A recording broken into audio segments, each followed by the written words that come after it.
Vietnam under 20 world cup में खेल रही है। जॉर्डन ने एशियन कप का सेमीफाइनल खेला है। उज्बेकिस्तान मैनचेस्टर सिटी को प्लेयर्स एक्सपोर्ट कर रही है। और इंडिया वर्ल्ड रैंकिंग में 127th पे ड्रॉप हो गई है। एशियन रैंकिंग में 18 से 24th पे ड्रॉप हो गई है।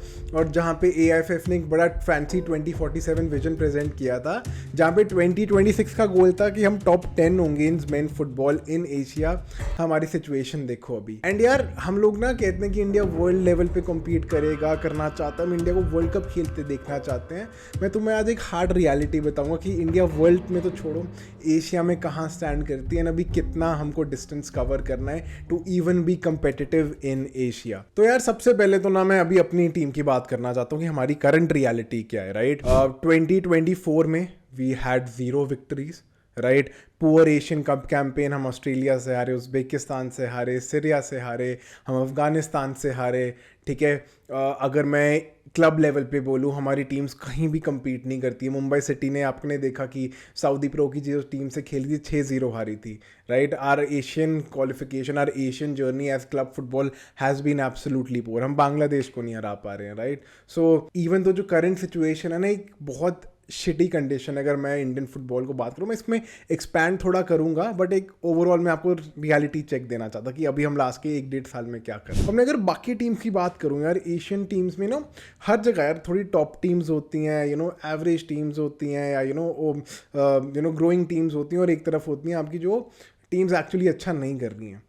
अगर मैं द क्रीम ऑफ एशिया की बात करूँ, you have player countries like Japan, Australia, Qatar, even countries like Saudi, जो are the cream of Asian football. Players export करती हैं, कोरिया प्लेयर्स एक्सपोर्ट करती है प्रीमियर लीग में, वर्ल्ड कप में आपको मिलता रहा। आपने देखा जापान ने हराया था जर्मनी को वर्ल्ड कप में, सऊदी ने अर्जेंटीना को हराया। तो ये तो सारी क्रीम ऑफ एशियन फुटबॉल है। तो I don't think so India का कंपटीशन अभी वो है भी है। India is too far away from that. Right उसके बाद आते हैं अभी ग्रोइंग स्लैश इमर्जिंग टीम्स, जो आइडली इंडिया होनी चाहिए थी, बट अनफॉर्चुनेटली इंडिया आसपास भी नहीं है फिलहाल। तो अब ग्रोइंग टीम्स की मैं बात करूं, ग्रोइंग टीम्स कौन कौन सी हैं? आप उज्बेकिस्तान देख रहे हो, आई थिंक उज्बेकिस्तान अब 50 कुछ रैंकिंग में पहुंच चुकी है यार। आप सीरिया को देखो, आप जॉर्डन को देखो, ये ऐसी टीम्स है जो ग्रो कर रही हैं। राइट यार पॉपुलेशन वाइज इनकी पॉपुलेशन 100 मिलियन भी नहीं होगी। इंडिया की पॉपुलेशन 1 पॉइंट कुछ बिलियन है, इनकी तो 100 मिलियन पॉपुलेशन भी नहीं है।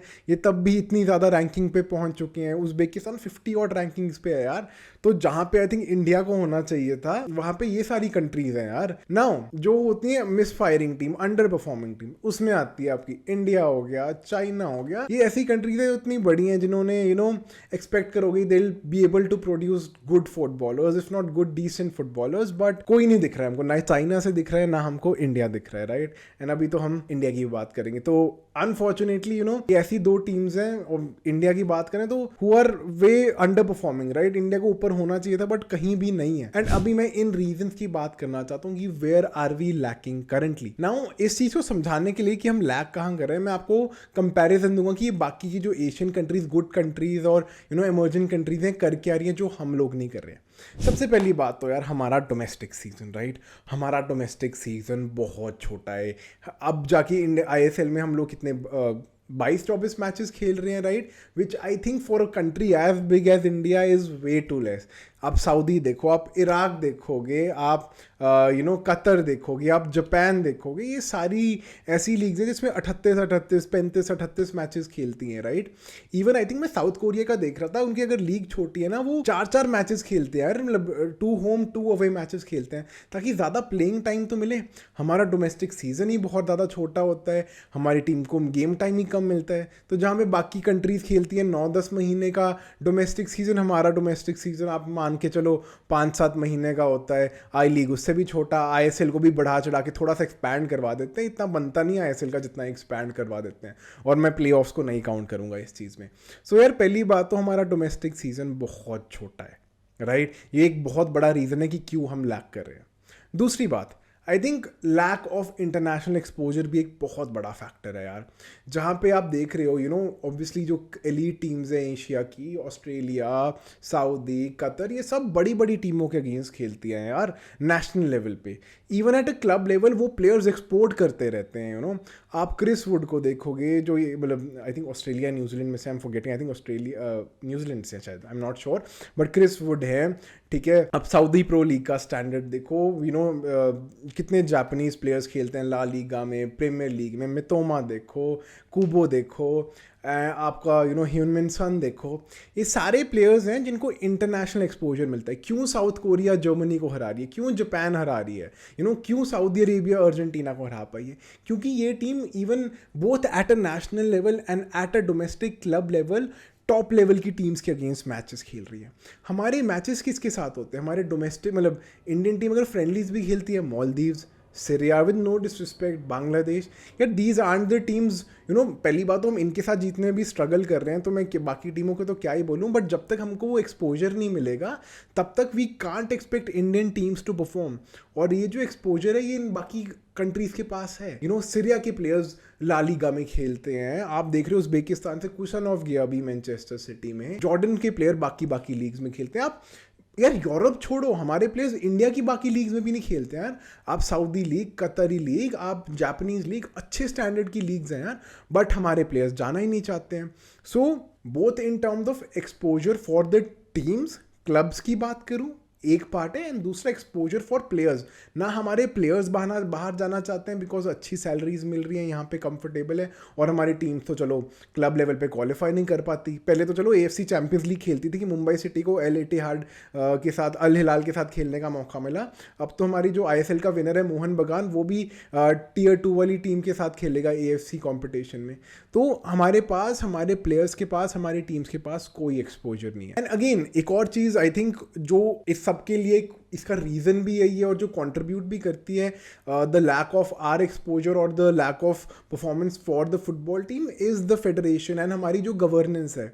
यार मुझे लगता है कि the politics has pulled our football more than the infrastructure. यार मैंने अभी जयदीप बासु के साथ इंटरव्यू किया है, प्लीज़ वो इंटरव्यू ज़रूर चेक करना, आई बटन पे मैं डिस्क्रिप्शन में भी लिंक डाल दूंगा। बट उन्होंने मेरी आंखें खोली कि चलता क्या यार बैकग्राउंड में।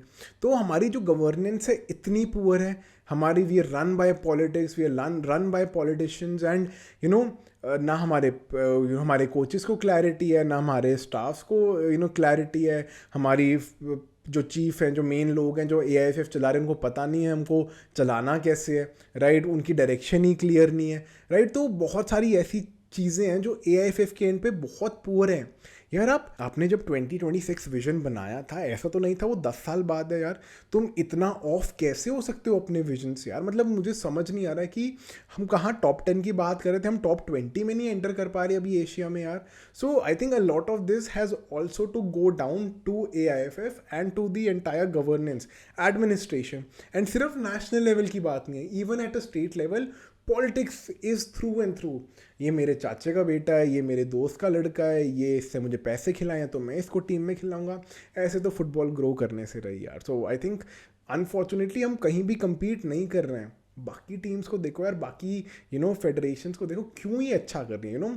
फुटबॉल को ड्राइव अल्टीमेटली तो फेडरेशन ही कर रहा है यार, चाहे डायरेक्टली या इनडायरेक्टली, राइट? जो क्लब्स, जो इंटरनेशनल कंट्रीज अच्छा कर रही हैं, उनकी फेडरेशन कुछ तो अच्छा कर रही है ना, जो हम लोग नहीं कर रहे हैं। So I think even a lot of blame has to go on AIFF with the way things are happening in Indian football.